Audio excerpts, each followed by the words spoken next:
Maloi lau mali a ho e ki mo le tonga ko tope. Fia ke tari le ki mo ton ki mo uniongo mo le do tonga o loa ki me wa ka ma foki televisione tonga ki he hoani. Wakai ke ngahi ulu i ngongo.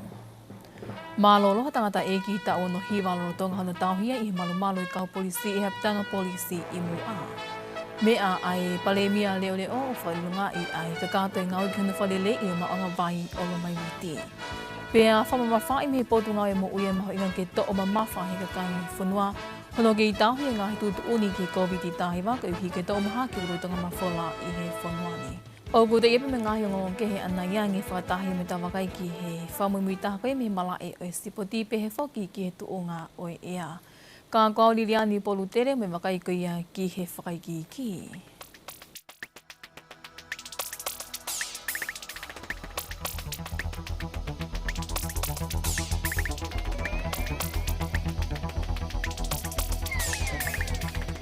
Ko maloloha tangata e ki ta ono hiwa lo tonga hano ke i tahuia i he malu i kau polisi e ptanga polisi i mua. I whamatala ko tuku mai mi he potu ngai polisi ni toki maawatu ai sino i tangata e kini ko malolo i he aho moni te. Ko e tangata e ki ta ono hiwa koe nina e puke ia he kau polisi o tauhi i he ptanga polisi i mua. Maatuunga i halau ngā ni whakahoko me hono hoa. O ku te eki ke whapapao i ai mga tuunga nei malolo ai, ka ko mahalo i he kau polisi na ane whenga tauna kita. Ko e uhike ka wenga pereperenges eni, ko tukuatai e komisiona polisi Shane McLennan, ai whatongia ki hono whatotolo i e ka wengani ke kau whatotolo o e waangawi ko ia potu ngawi ki he tuunga wha profesionale, ai whahoko whatongia e polis to ngā pe koe pāsa uu. I whamatala ai komisiona polisi Shane McLennan ki i hangongo tu mai e potu ngawe, ko e ngawe ko eni ai e pāsa u ke ka wingani o kumatu o ngaia i he maho inga ia e potu ngawe ke whapapaui, ne i kaihata e tokanga i he whahoko whatongia, ko hi he whie mau e whalalaka kato i ka kai e whanua ke whakaho whatongia ko ia ai polis to ngā. Kei kehe e hoko atu ai honomimui i ke ia e he ngongo ko e le te ome televisione to ngā, ai ka wingani ka oa lewa ko ka kato e ngahi whatatolo ko ia ai potu ngau e polisi. Ko e fia ka koha fia e kai ngā lo mai witi. I he whaiwhaiange ko ka kato ai ngau i kena whalele i e tuanga i nau tanke vai, pehe ki he mauanga vai. Ko e hiri eni ai whekuki e kai ngā mo i walopalema o i mauanga vai tau te whito, ki e ngahi e lia ne i ka ia o kei ai vai tupu me he whutolahi ko ia e ngahi nofuanga fo o ko ia i ho nau kolo. Na e mea ai e ki pale mia leo poasi te i o whailonga i hoa tāo e ahoni, ai lava ka kanto i ngā aui ki na whalele i, o e tuanga tanke vai o i ka inga i lo mai witi pehe ki na fua tuu, o e sola ki na pamu e mauanga vai o i kolo. Nā ne mea koe konga eni ai toka tewa e whunua ki a ngahi whatamaki i he kaha au, tā te whita ki na fuapapao i oku malu e ngahi mauanga vai o i kai ngata pi lo mai witi, ka ki ngahi tūku i kolo kotoa o tonga ni. Kau tau heni he aho ni, ko e whenga ngau e ake ngahi tapa kehe o e tau whenga, mo maulotu, o lawa whakawhainga maari ai mea kotoa pe. Ka ke ngata he neki mamao mai mei kolo, kai lawa pe o mafuesia, mo mau ai ngahi whe mau kotoa pe, ke lawa pamoe vai ki o lunga, o tukuange atu, ki he mau anga vai ai kolo. Ko e tau mea iau ku whai, ko no teu i, o tau lolo tonga ko hui ko e tau whanau. E aho ia, e lalahi haka e tau whanau ka ke na ule na tona tau palopale ma vai. E ko lele e vai ia. Ta ko nau whatongia o nau tolu, ke toi teu i moho nau kuonga, ke awat ho tau whamapuna he aho ni, o toi lele iang. Au tau whawhetai he aho ni, whakawhia au pito. Rotonga ni ne pehe e he pule lahi e potu ngau e mei te ki paula mau, ko e mau anga vai ke tahaia i he kawenga maho inga ku nau toko nia, mo i ngahi kupu whikau aki ke uhi ke maho inga ke mau he kakai e whunua, ai vai o ku malu mo hao me ngai haa o e wheli riwa ki o e ea. Ngā ben ko ngahi ngau ben ke ngahi whatamaki ko e o whakakota tu whito ki he maonga vai, o ku popo laha pito ki ai potu ngā o e hano ngahi waa keke. Pea o ku pamuhake vai he sola, ko e whike aha e uni whitongi ia o hilapa misini ti solo. Ko ta hawa ngai teknologia fo he tai mini o pa ma ki pe sola e go ne fola he go fo la sola te ni mu ne pa ma ki pe vai o alonga tonu ki he ke tange. Nā ne pehe ko tau whanunga i ātu eni i he taimi o kulahia i ngai whatamaki. Pea lahi me ngai whie mao vai, me ngai whie mao ke mao anga iwi. Pea koe uhi ngai a ai ngahi ngāwe koe ini koe taka teu ki he kahau. Kei gehene whawhafu ngā i heni e he pure kolo o lo mai viti hali kalo kalo. Ai whamālolo to honga ia mo oni i he ngāwe koe ni ko lava. I e mahino e toi lele iangi ai iwi malawa ki te whaketu aki ai vai ki ngahi api no fuanga kotoa pe iho nāu kono. Ko e ngawe ko e ni nai whengawe ake ai waa ki mau angaiwi ai potu ngawe meidek ni mō me ngahi kupu whikau aki. O ku whafuafua ki he paanga i ono mano tupu ai whamore whapaanga ki he polo kalama ngawe ko e ni.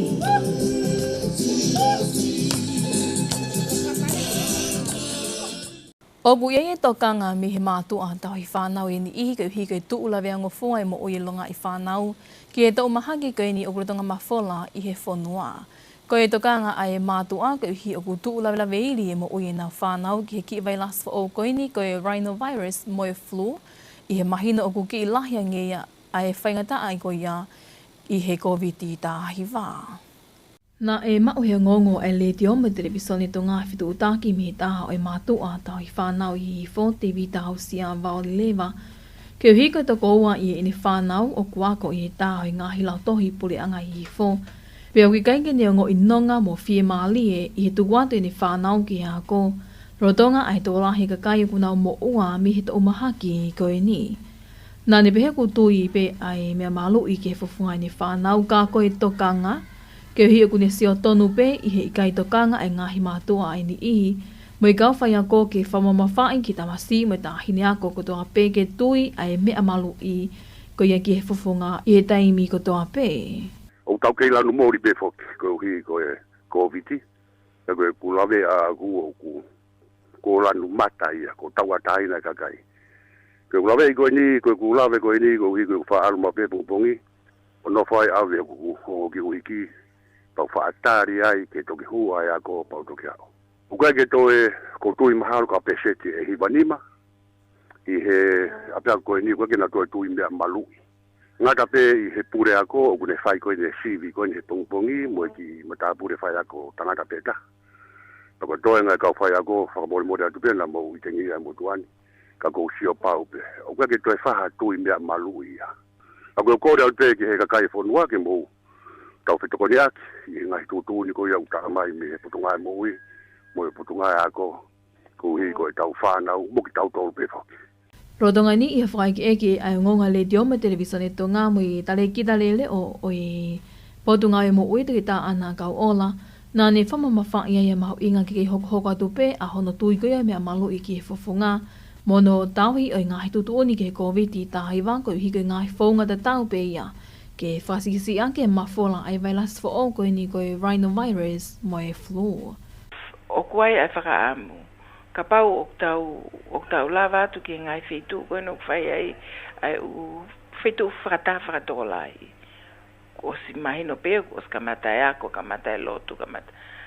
O kuai whakaamu ke kei ngāwe aki pe mua ai mask. Ka pau tokoni mai ai put ngāwe ako, tokoni mai kau whai ako me loki ako. Kei whie maupe ke tui mask pe ai whanau ako. Kei whie maupe ke tui mask pe ki tau tolu kakai lalai. As responsible citizens o e kakai o tonga. Ke tau tui mask i taimuk tau mawai ato e ki tua. Not only ke malu i ki tau tolu, pe ka pau te tare mo te fofonu, pe malu i si kakai o kunau te nau i hawheitu ta tau mo ki tau tolu. Ok, o wana ato e lava, ke alu ato ai vailasia ma tau tolu, ke tō taha koe o ku hoko mai ke kita, na whai kasi, a tu eko tō tako eko tō taha ea o ku vai hono sino, o ku heka ki ne lava ea matu waki ai tō maki, pe si puke ia puke la yang ea kita. Pe mwe mea peke mantui, koe vailasia ni o COVID taiva o kei takai olo pe, ko ki nau tolo o ku ki tu la veango fuange, e lava ke nau puke la lahi nau tō, pe lava ke more ai moui. Koe mea pia o whai kia tokanga, to your mask, keep the distance, wash your hands. O kulahi whoke mauhala I he kakaito lahi o pehe ko sei ai mate whilawe I mo to omahaki I koe ni, ka o whamahino me he podu ngāwe o ki kai mo oni ai ngai whamatala ko ia. O ku kei whatawa tu pe e ngahi koloa me to koni ko o se no teimi ngai a ki pe expired I ngai whare koloa I to ngani neongo o ki kai to tonu ko e whaige ki tara noa ko ia mo vai whanua tūpola. I hono whai ki eke o I to konpule lahi e waa mea to koni Isileli aholelei. Ko stuku ato e ngahi tohi whatokanga ki ngahi whare koloa lahi I to ngani o te tau pehi ngahi whare koloa e sia pehe ki ngahi whare koloa tonga. O ku ngawe whatahai e waa mea toko ni me ngahi kupu whikau aki, ke whapapau I kai ki te whakatau atu e ngahi koloa ko osi hano taimi ngawe aki, I he ngahi whare koloa ai ku kei whakatau atu ai, I he ngahi whare koloa in ihi. Ngahi whare koloa whoke tonge au tupu, kure si sita mai kakoi ki he I tongani, tonga tapuni, pia koe ngā au e koko whahoko, o ku mau whahoko fo I sivi, mei sivi tua taha ke ngai whare koloa koe ni I he kuata ko toko toa pe. Mei mau sipua kuata Pea o mau asesi ai pia ngai whare koloa koe mei lahi ko koe a ngai non-compliance ko koe ki standard ko koe ai lao. Pea ko nau tolu ki kau laki ko koe sivi e kuata hoko. Pai mo ngai taranoa consultation mo kau ngai mau whare koloa ke koko pau. O ku nau mui te whito I ngai tutuni ngā au e koe ki e ngai koloa ko whatau atu. Mea toko ni. Pea kau ke merei polo. Kau merei polo e ngai tutuni ke koko pau o ku nau comply. Nau whatau atu e ngai koloa o kai ke expire. Pea pau o meo ki expire e koloa. O mau recommend mabe o advice e kau mau whare koloa ke o mai e ai ngai koloa pe ni ki mua. Ake red tape o I mua pe I whare koloa o patau atu ai. Paa peke ki holo e ai price ko ne kake whai kokua hano whakatau atu teke ki au ke time expire. Nāne pehe ka whaiwhaiangi o ku te mao he potu ngā weha whare koloa ku nau whakatau atu e ngahi koloa mea tokoni ko osi hono taimi ngai aki. E whakailo lewa ni ihi koe ni ke nau hā I he whakamau a ngā. O ki kai ngata pehi hono whakailo mo tau tea e ngahi whare koloa ku kei whātau atu ai e ngahi koloa ko osi hono taimi ngai aki. Ka o ku kau ki heni mo I ngahi whare koloa ku nau toi liliu mo whakapuliki. A he taimi o kuto tonu ke oski ai e aonga hono ngai ake koloa me tokoni ko ia. Ko he toka ngai potu ngā weke I hiko a ngahi mahaki e malawa ke hoko me hono ngai ake e kakai e whonua. Ai ngahi koloa mea tokoni ko osi hono taimi aonga. Lolotonga niu ku whamawhai me he potu ngai mo ui ke kakai e whonua, ke whapapau I koe ngahi koloa me tokoni kapa ku nau whakatau atu I kai ke makoko pe umea, pe osi hono taimi ngai aki neongo ene maa. Koe toka ngā koe uhi e malawa ke hoko ai ha mahaki, o hangi koe kona pe koe lua, tupu pe me hi hono ngai aki, o ngahi koloa ko osi aonga o mea tokoni kapa ko ia. I he ene pehe ku tapo wai e ngai kupu whikau aki ki hono toka kina mea tokoni, ke tau mua whakapapau I maupea e ngahi koloa mea tokoni o whakatau ki mua ia pea te eki ke osi hono taimi ngai aki. Mai o ngonga le te o me televisione tonga ko au wahi whanua tō pola. I he kei whenga e potu ngai mo ui ke whasisi I mo whangata ai mawholai COVID-19 tahiwa mo na toka ngai kina ko ia o I veilas wha o koe ni ko I rhinovirus mo e flu o ku mawholai tonga ni o ku iai pe e nau tokanga ma ke he ke kakai e whanua ai o ku nau mao ai NCDs pe mahaki I kai ke pipihi o hange ko suka mo e toto maalunga. I ono whai ki e ke tali kita mo ui leole o e potu ngā wetu ke tā ana kau ola. Ko e toka ngā koe hihe koe mahaki e ni e kuni whatupunga ai lahi e mate ai ka kaito lahi tongani. Nāne pehe ko hono tau I ngahi mahaki I kai ke pipihi o ku te whito pe ia I e mo ui whawhoi tuitui e toa taha kotoa pe I he ne whiri tau ataina ki he ene mo ui. Ka oku whie mau ai whiri whapotopoto mo hono kai o mea kai whatupu mo ui lelehi. Koe mahaki no kulai tahe ma te tongani, kulai tahe ma te tongani me mahaki ia koe ni koe o ngai alanga kālawa. Koe myocardial infarction, ai koe ku tapuhe koe mahaki tu whawhokwha pe tae mafu. Ka wai pe mo cerebrovascular accidents pe koe pākālawa. ai koe suka me anga o fra mau I ai kofua o kulahi malolo me koe ni ai koe pehea tu koe diseases of the lifestyle. It means o iai pe te kaunga akita ki ai ki te mau ngahi maki koe ni aia koe choice pe ia ai toko taha koe o kune mau maki ka pau koe ki ufie suka he kai te tokanga leva ke mea tokoni ko mau frasi si ai mau ai mea kai ko kulahi ai suka koe keke koe ice cream koe lole. Nā ne whamamawha I maho inga ke mau be mea tokoni tu ufonua I to ngani hangi koe lai pele mo lai no. Kai ai mea kai to tonu mea kai tu ufonua be koe a ki tau tolu koe ku tau wanga ki ai pea mo whinga ke tau active. Kau kai a ke tau o ki o whamaloisi no tau humai ki tua hua ki ngowe koe tua tafia te lai vevi tua kai ki hepe ke ngau e sino koe whaka amo pongpongini ke tau iloi e ki tau tolu ka kai o tonga koe choice pea a au ke maha ki ke mau koe e he suka ke mau koe tot maalunga lahi taha te whawhanong ke pe me pea tau tolu koe kai koe mea ia toki taha ke hao mai whai akau no, that's not true koe choice ke mo uirelei koe mea pea a au ka au ke fie mo uirelei ka au ke fie mo ui fuoloa ke sio ki o ki whanau sio ki o whangamokopuna ko o whiri ko o whai ki o mea tokone o ke mau ko o whiri o ke whai ki o toonga mo ui ko mea ia tene hanga whakaloloa I o mo ui pe te ke hoko ko ataha o mo ui lelei pe ko ataha o mamaki. O gei e whaamua e potu ngawe e toi whamamawha iange I ngai apiako a hono wha ilo ki e whanau ai mea kai whatupu mo oilelei.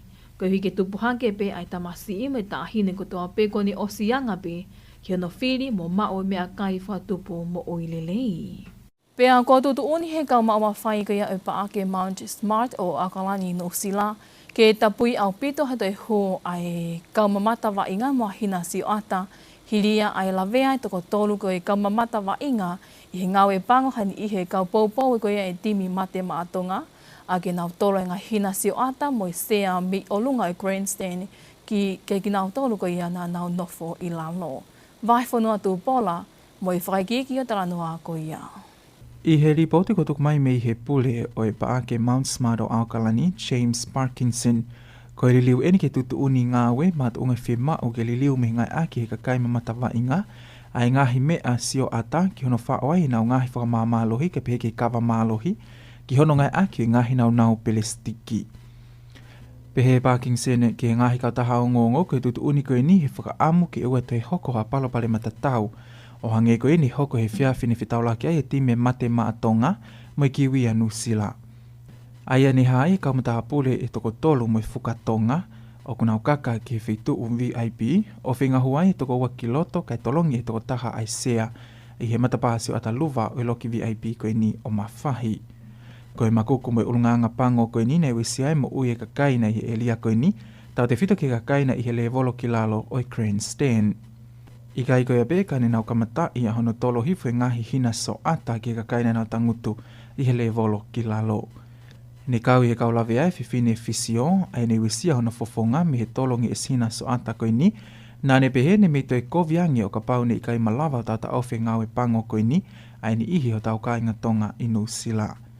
Ne iai foki melonga I whanau ne tāwai e ngahi tolongi e sina so ata koe ni. Kai ke hok te eki ki whakailo hataha whika aki mo ngai pangoni ka o ke hok atu pēr whatatola kau polisia New Sila ki he kawingani. Mai ngonga li te om televison tonga ko a waiwhana tū pola. Ko e whamumitahami mala e sipoti e hoko mai o ka hili eni whahokatu ia e waiwhanua tū pola. Malo e rei, malo e lava mai ki o tau whare koroa PDH. Malo tau kei whi au mai ko e wakailewa eni ki he mala e o sipoti. Me I he mala e soka, ne fo I he time mataliki ki he timi a fisi a ke poini koe nima ki he noa I he tau tesi a ne awhi ni whahoko I lau toka fisi. Koe wainga koe ni koe konga pei e te utewe o ngoti mini ki he whiauhi OFC e kakai whiwhine. I he miniti hono woua o e wainga ni whahuai e Vanisha Kuma ai uloa ki kai afisi ke nau taki ai I he taha ki he noa. Ne toki whakolewa I kapteni afisi Sophie Dialawai o whahue ni kai he minite tolu ono ki mua petok hoko ai mālolo. E tō ngā hono wā ni to hiki ai kai afisi ke nima hili e whakahu mālie me ia ko leta liku tula pe amo Philomena Ratea. Neongo ai keike ola lelei ai whinga ai mataliki ka ne iai e ngā he momeniti ne ilonga ai e taleniti mo lelei e nau wa inga. Kai kehe ne mawahe ai ti mimi to ngani he wiki ko osi ai ak whaiako ai e whiwhine soka tutuku mi Australia ko Coney Selby ke kapteni a wea funaki pe tokoni ki ai a ofaloto la akolo mo pena te ti wheke. E toki whetaula ke timi mataliki moha moa he takai uluake whiau OFC I e ahatahatolu e mahina ni.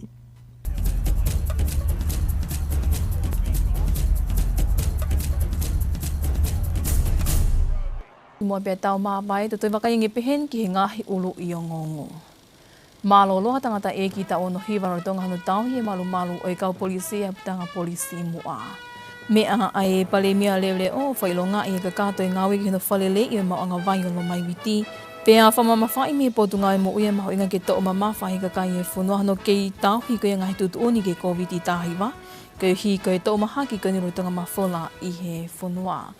Ko e ka kātoi pēr mo uni o ngongo wharato whanua mo e leite o tonga uroaki mo I waka ma whoki televisione tonga ki e hoani o kei e whakaamu ne au tāki le leiko tau pēr ngahi ngongoni ki rato whāle ko tō api. Whakamāratu ki tau kei whi au mai, ka mō mea.